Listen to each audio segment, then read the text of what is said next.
ഇയാളിപ്പോൾ തിരിച്ചു വരും.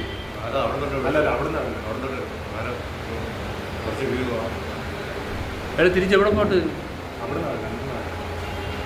വന്നായില്ലേ? അയാൾ തന്നെ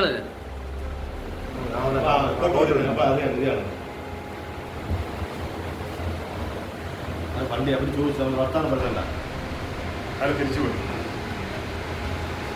ആ കോട്ടപ്പിടി തള്ളി ഇനി വരാൻ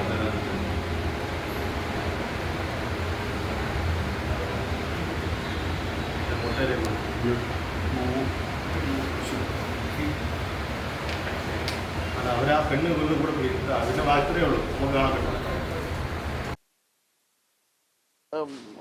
അഡ്വക്കേറ്റ് സൊല്ലിന്ന് ബോർഡ് വെച്ചിട്ടുണ്ട്. ഞാൻ കൊണ്ട് ചെന്നപ്പോൾ ഒരു വണ്ടി അവിടെ കിടപ്പുണ്ട്. സാധാരണഗതി ഞങ്ങൾ എന്ത് ചെയ്യും, വണ്ടി അവിടെ തന്നെ പാർക്ക് ചെയ്തിട്ട് പെട്ടെന്ന് ഞങ്ങൾ കോടതിയിലേക്ക് പോകാറുണ്ട്.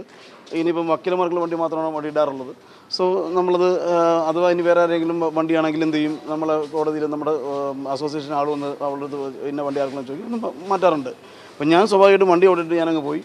ഞാൻ പോയി കുറച്ച് കഴിഞ്ഞപ്പോഴത്തേക്കിന് ഈ ലേഡി എൻ്റെ പുറക്കെ ഓടി വരുന്നു, വണ്ടി മാറ്റം. അപ്പോൾ ഞാൻ കോടതിയിൽ കോടതിയിൽ എത്തിക്കഴിഞ്ഞു. കോടതി എൻ്റെ 4ാമത്തെ കേസായിട്ടാണ് വിളിക്കുന്നത്. അപ്പോൾ ഞാൻ തിരിഞ്ഞ് നോക്കിയപ്പോൾ അവരാണ്, എനിക്ക് മനസ്സിലായില്ല. ദെൻ എനിക്ക് കാറിൻ്റെ പ്രശ്നം എനിക്ക് മനസ്സിലായി. സോ ഞാൻ പെട്ടെന്ന് തന്നെ കോടതിക്ക് എത്തി. ഒരു 3ാമത്തെ കേസായിട്ട് എന്നെ വിളിക്കുന്നതിന് മുമ്പ് എൻ്റെ ഗുമസ്തൻ്റെയും ജൂനിയറിൻ്റെയും ഞാൻ പറഞ്ഞു കാറ് മാറ്റി കൊടുക്കണം, ആരോ നിൽപ്പുണ്ടെന്ന് പറഞ്ഞു. അപ്പോൾ അവർ പറഞ്ഞു സാർ എൻ്റെ കേസ് അടുത്താണ് വിളിക്കുന്നതെന്ന് പറഞ്ഞു. ഞാൻ എൻ്റെ കേസ് വിളിച്ചു. എൻ്റെ ബാക്കി ഒരു 3 കേസ് വിളിക്കേണ്ടായിരുന്നു. ഞാൻ ആ കേസ് വിളിച്ച് നേരെ ജൂനിയറിനെ ഏൽപ്പിച്ചിട്ട് ഞാൻ നേരെ ഈ വണ്ടി എടുത്ത് മാറ്റാൻ വേണ്ടിയിട്ട് എൻ്റെ ക്ലയൻറ്റുമായിട്ട് ഞാൻ പോവുക. ചെന്ന് ഈ വണ്ടി മാറ്റി കൊടുക്കാൻ വേണ്ടി തന്നെയാണ് പോകുന്നത്. അത് വേറെ ആർക്കും ബുദ്ധിമുട്ട് ഉണ്ടാകണ്ടെന്ന് കരുതിയിട്ട് ഞാനവിടെ ചെല്ലുമ്പോൾ ഈ ഒരു ഓറഞ്ച് ചുരിദാർ ലേഡി നേരെ എൻ്റെ മുമ്പിൽ കൈയും കെട്ടി ബാക്കിൽ കൈ കൊണ്ടുവന്ന് താൻ ആരാടോ എന്നാണ് ആദ്യം വേണ്ടിയിട്ട് ചോദിക്കുന്നത്. അതാണ് മുകളിലത്തെ CCTVയിലേക്ക് വളരെ വ്യക്തമായിട്ട് ആ ദൃശ്യരക്ഷ കാണും. അപ്പം ഞാൻ ചോദിച്ചു എൻ്റെ വേഷം കണ്ടാൽ മനസ്സിലായില്ലേ, ഞാൻ വക്കീലെന്നുള്ള കാര്യം മനസ്സിലായില്ല. താൻ എവിടുത്തെ വക്കീലാണോ, താൻ എവിടുത്തെ വക്കീലല്ല, എന്താ ഇങ്ങനെയാണോ, ഞങ്ങൾ എത്ര മണിക്കൂറാണ് ഞങ്ങൾ ഇവിടെ നിൽക്കുക? ഞാൻ പറഞ്ഞില്ലേ കോടതിക്കകത്താണ്, ഓക്കെ ഞാനതാ നിങ്ങളുടെ വണ്ടി എടുക്കാൻ വേണ്ടിയിട്ട് മാറ്റാൻ വേണ്ടി ഓടി വരുന്നത്. അപ്പോൾ ഇവർ എന്നോട് വളരെ മോശമായിട്ട് പെരുമാറി. ഞാൻ പറഞ്ഞു മോശമായിട്ട് പെരുമാറുകയാണെങ്കിൽ അത് ശരിയായ നടപടിയല്ലല്ലോ എന്ന് പറഞ്ഞ് ഞാൻ തിരിഞ്ഞെടുക്കാമെന്ന് ഞാൻ ലേഡി എൻ്റെ കൈ കയറി പിടിക്കുക, എൻ്റെ ഉടുപ്പിൻ്റെ കോട്ടിൻ്റെ ഗൗണത്ത് കയറി പിടിക്കുന്നത്. അപ്പോൾ പയ്യൻ ഓടി വന്നിട്ട് തടഞ്ഞു നിർത്തിയിട്ട് വണ്ടി മാറ്റിയിട്ട് പോടാന്ന് പറഞ്ഞു. അപ്പോൾ ഞാൻ പറഞ്ഞു അങ്ങനെയാണെങ്കിൽ യൂണിഫോമിക്ക് വക്കീലിൻ്റെ ദേഹത്തേരി പിടിക്കുന്നത് മോശമല്ലേ? അപ്പോൾ പിടിച്ച നീ വീണ്ടും അവരെന്നെ ആക്രമിക്കുകയാണ്. അപ്പോൾ അവർ ആ ലേഡി എന്നെ ഞാൻ അങ്ങനെയാണെങ്കിൽ എനിക്ക് ചെറിയൊരു വാശി തോന്നും, സ്വാഭാവികമായിട്ടും തോന്നുന്ന വാശി നമ്മുടെ ദേഹത്തേരി പിടിക്കുമ്പോൾ ഉണ്ടാകുന്ന വാശി. ഞാൻ തിരിഞ്ഞെടുപ്പോൾ ആ ലേഡി പെട്ടെന്ന് ഞാൻ യൂണിഫോമിൽ നിൽക്കുക, ഞാൻ ഓൺ ദ ബാൻഡ്, എനിക്ക് വീണ്ടും അടുത്ത കോടതിക്കേണ്ട കാര്യമുണ്ട്, ബാൻഡ് നിൽക്കണം. അവരെൻ്റെ ഉടുപ്പിൽ കയറി പിടിച്ച് എൻ്റെ ബട്ടൺസ് മൊത്തം പൊട്ടി എന്നെ പിടിച്ച് വലിച്ചു. ഞാനും തിരിച്ചു മറ്റേ പയ്യനെ പിടിച്ചപ്പോഴാണ് ആ പയ്യൻ എൻ്റെ കൈമുറുക്കി എൻ്റെ മുഖത്ത് ഇവിടെ ഇടിക്കുന്നത്. അതിൻ്റെ പാടാണ് ഈ കാണുന്നത്.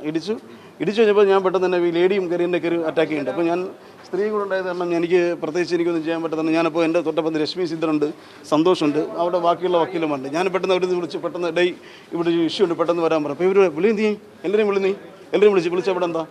അപ്പോൾ എല്ലാ വക്കീലന്മാരും ഓടി വന്നു. അപ്പോൾ എൻ്റെ ഉടുപ്പൊക്കെ കീറി നിൽക്കുന്നു, എൻ്റെ ബാൻഡ് മൊത്തം കീറി നിൽക്കുന്നു, എൻ്റെ മുഖത്ത് ഇടികൊണ്ട് പരിക്ക് നിൽക്കുന്നു. അവൻ്റെ കയ്യിൽ എന്തോ ഒരു ആയുധം വെച്ചിട്ടുണ്ട്, വയലിനകത്ത് കുത്തിൻ്റെ വയലിനകത്ത് പാടുണ്ട് സംഗതി. അപ്പോൾ ഞാനിപ്പോൾ ഡോക്ടറെ കാണിച്ചിട്ടുണ്ട്, ഇനി എന്താണെന്നുള്ള അറിയില്ല, കട്ടികളൊന്നും സംഗതി വെച്ചിട്ടാണ് പയ്യനൊരു കുത്തിയത്. എനിക്ക് തോന്നുന്നു എൻ്റെ കാറിൻ്റെ ഈ വണ്ടി ബ്ലോക്കായി കിടന്നതിൻ്റെ ദേഷ്യത്തിൻ്റെ കാറിൻ്റെ കാറ്റൊക്കെ അഴിച്ചുകൊണ്ട് ഞാനിപ്പോഴാണ് അറിയുന്നത്. കാറിൻ്റെ കാറ്റൊക്കെ അഴിച്ചുകൊണ്ടാണ് അവരെൻ്റെ അവിടെ നിന്നത്. അവർ എന്താണെന്ന് ഞാൻ അതായിട്ടാണ് അവരെ കാണുന്നത്. എനിക്ക് അവരെ യാതൊരു പരിചയമില്ല. അപ്പോൾ എന്നെ ആക്രമിക്കുന്നിട്ടാണ് ബാക്കിയുള്ള അവിടെ നിന്നും 1-2 വക്കീലല്ലാത്ത ആൾക്കാർ വരെ എന്നെ ഒന്ന് പിടിച്ചു മാറ്റുന്നുണ്ട്, അവരെയും പിടിച്ചു മാറ്റുന്നുണ്ട്. ഇതിനതോടൊപ്പം തന്നെ പിന്നീട് വക്കീലന്മാരിൽ ഓടി വന്നൊരു സ്കഫിളും പ്രശ്നം ഉണ്ടാകുന്നു. അങ്ങനെയാണ് അവരെ എന്തോ എനിക്കറിയില്ല. അപ്പോൾ തന്നെ എന്നെ എല്ലാവരും പിടിച്ചുകൊണ്ട് പോരുന്നു. അപ്പോൾ ഞാൻ പെട്ടെന്ന് തന്നെ സീനിൽ ഞാൻ മാറിപ്പോരുന്നു. കാരണം വെച്ചാൽ എൻ്റെ ഉടുപ്പ് കീറി, ഗൗൺ കീറി, എൻ്റെ വയറിന് എന്തോ ഒരു കട്ടിയുള്ള സാധനം വെച്ചിടിച്ചു. അപ്പോൾ പിന്നെ ഞാൻ പെട്ടെന്ന് തന്നെ അസോസിയേഷനിൽ പോരുന്നു. ബാക്കി അവിടെ നടന്നെന്നുള്ള ഞാൻ ഫാമിലി എനിക്കറിയില്ല. ഞാൻ ആദ്യമായിട്ട് അവരെ കാണുന്നത്, ജീവിതത്തിൽ ആദ്യമായിട്ട് അവരെ കാണുന്നത്, രണ്ടുപേരെയും കാണുന്നത്. എനിക്കവരെ പ്രത്യേകിച്ച് ഒരു പരിചയമില്ല. വണ്ടി കൊണ്ടിട്ടൊന്നും മാത്രമേ എനിക്കറിയാം, വേറെ ഒന്നും എനിക്കറിയില്ല. എൻ്റെ പേര് കൃഷ്ണകുമാർ, IK കൃഷ്ണകുമാർ.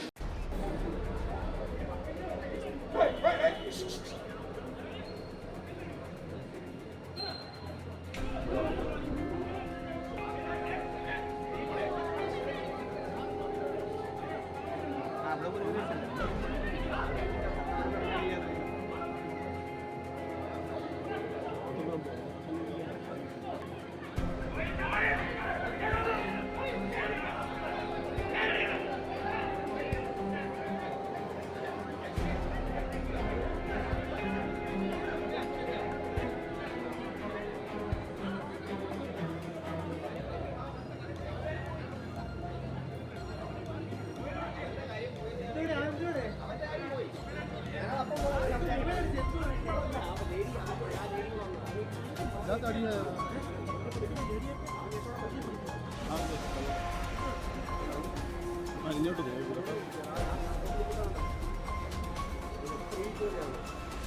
അല്ല ഞാൻ ചെയ്തിട്ട്